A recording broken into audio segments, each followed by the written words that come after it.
ピッコキャラクターズぬいぐるみ2を買いました。フルコンプしました。フルコンプまで一つダブりましたが、なんと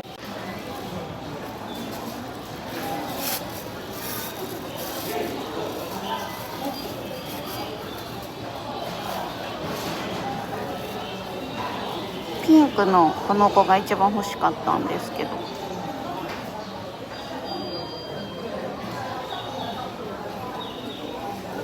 この白の子も可愛い。この白の子かピンクの子がいいって思ってたんですけど、出てきたらどの子も可愛い。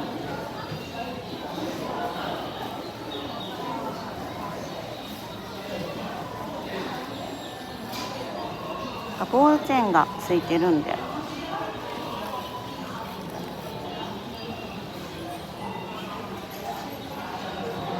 足がハートですね。